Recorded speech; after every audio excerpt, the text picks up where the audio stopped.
So we're just establishing this truth. And I've taken this from the passage out of Luke, the 18th chapter, where Jesus said, "The things which are impossible with men are possible with God."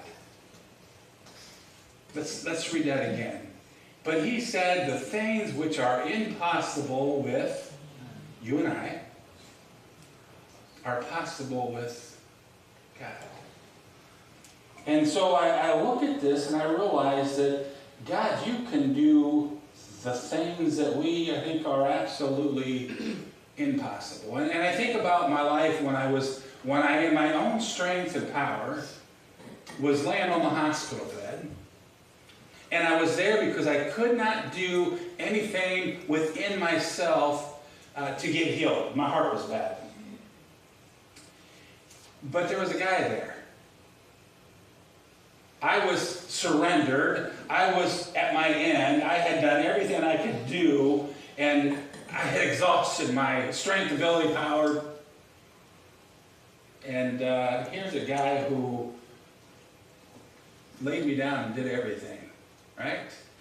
Well, here is the passage of Scripture.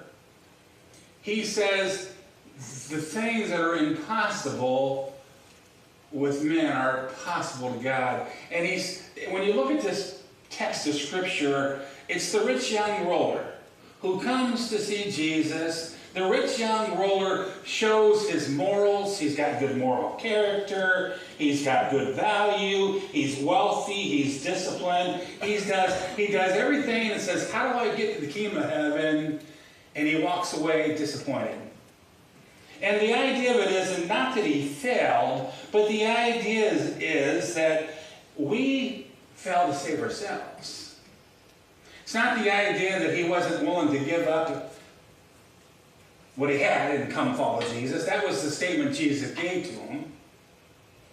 But this guy's moral values, I've kept the laws, I've honored my mother and father, I'm a good person, and his economics, and he gives, and everything he went through was kind of laying out this guideline of what is it that we have to use to save ourselves. And the reality of it was, when he got done, the things that are impossible.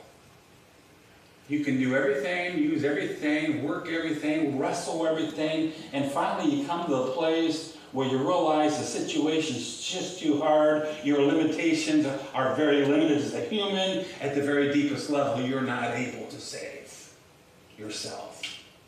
You're not able to meet the need. And Scriptures constantly teach that we reach a point where our efforts become useless, but when they are useless to us, we must realize that they are never a problem for God. God will put you in a place where things get hard, and you find yourself doing everything in the struggle to make it work, but it doesn't work. And finally, when you get to that place, you realize that though you can't do it and it's useless to you, you realize that God's here. And it's not difficult for him. It's never a problem for him, because, here's your fill in the blank, because what's impossible for man is not difficult for God, but it's ordinary to him. It's ordinary. What we think is impossible, according to Scripture here, it's not impossible for God. Impossibility is not a wall to God, but it's a doorway for his glory to come. When we think it's not possible, it's a wall, there's no way it can happen, God says, stand back now and see the salvation of your God. When we don't think we can do it, we're coming out of bondage and we're walking in a place to where we're trying to get the victory. And God says, now here's what I want you to do. I want you to march around the city a day and march another day and march another day. And after so many days, I want you to march so many more times. And when you get done marching, shout to God. And everything that they thought them walls that they we are marching around Jericho. All those walls, the impossibility of those walls are meant to keep them safe and us out. But with God, they weren't walls. But with God, He whispers. In our obedience to do what God says to do, God then comes and shows up. And all the walls will come crumbling. Yeah. Come down. Because what you think is impossible, God says that's just an opportunity to show you who I am. Mm-hmm. Here's my glory. And you know, God doesn't wait for conditions to become favorable.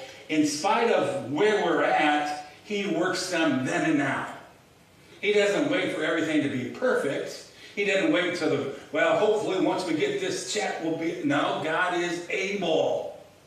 In spite of the situation, in spite of the difficulties.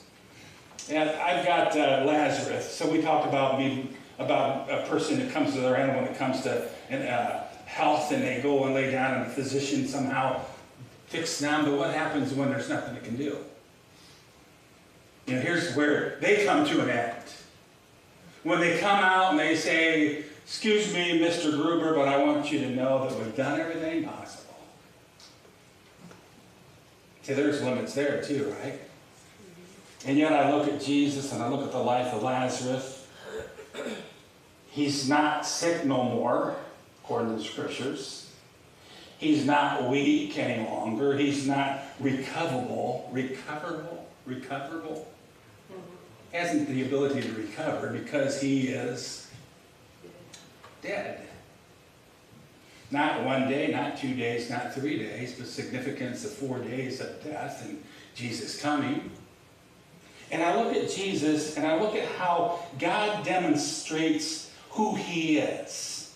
He's been dead for 4 days. It's beyond help.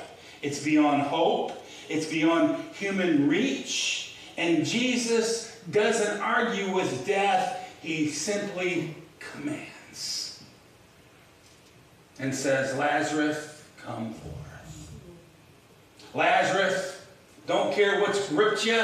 Don't know about the past. None of that matters. I'm not here to discuss this. I command you to come forth. Satan, release him. And Lazarus, come forth. That's right.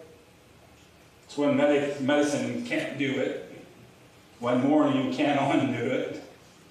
When time can't be reversed. God did it with His word. God spoke.